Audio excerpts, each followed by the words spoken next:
গ্রেফতারি পরোয়ানা জারি হওয়ার পর সোমবার আদালতে আত্মসমর্পণ করে জামিন পেয়েছেন ঢালিউডের চিত্রনায়িকা পরীমণি। আদালতে জামিনের রায় শুনে কেঁদে ফেলেন এই নায়িকা।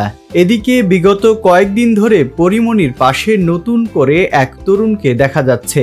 পরীমণির ফেসবুক পেজে এই তরুণকে নিয়ে একটি ভিডিও প্রকাশ পেয়েছে। তাতে পরীমণি লিখেছেন, পৃথিবীকে জানতে দিও, তুমি এই পৃথিবীর আলো। এছাড়া 13 জানুয়ারি পরীমণির ফেসবুক পেজে শেখ সাদির আরও একটি ভিডিও প্রকাশ পেয়েছে।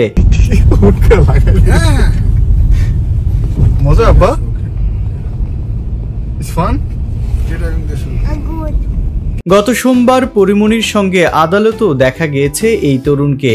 এবার জানা গেল আদালতে পরীমণির জামিনদারও হয়েছেন তিনি। তরুণ শোবিজ অঙ্গনের বেশ পরিচিত মুখ।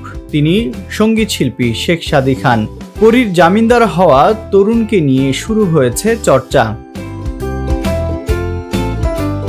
জামিনদার হওয়া প্রসঙ্গে সংবাদ মাধ্যমে শেখ সাদী বলেন, পরীমণি আমার সহকর্মী। তার গ্রেফতারি পরোয়ানা জারির খবর শুনে বেশ দুশ্চিন্তায় পড়ে যাই। তখন পরীমণির সঙ্গে কথা হয়। তিনি আমাকে জানিয়েছেন আদালতে আত্মসমর্পণ করবেন। জামিন হওয়ার পর তার আইনজীবী একজন জামিনদার হন। আমিও আরেকজন জামিনদার হয়েছি।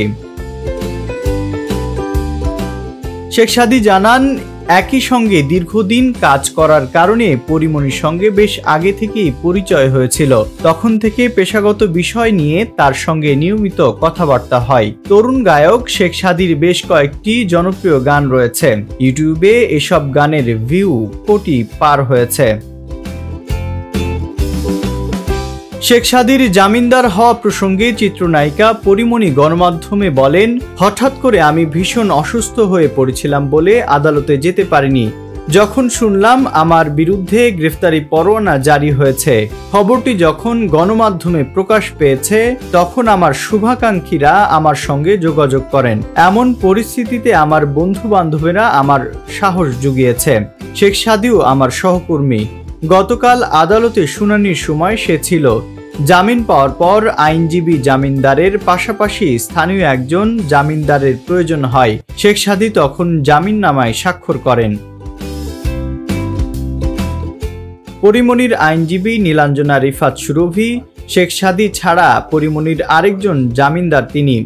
নীলাঞ্জনা রিফাত বলেন, আদালতের জামিন আদেশের পর পরীমণির জামিননামা লেখা হয়।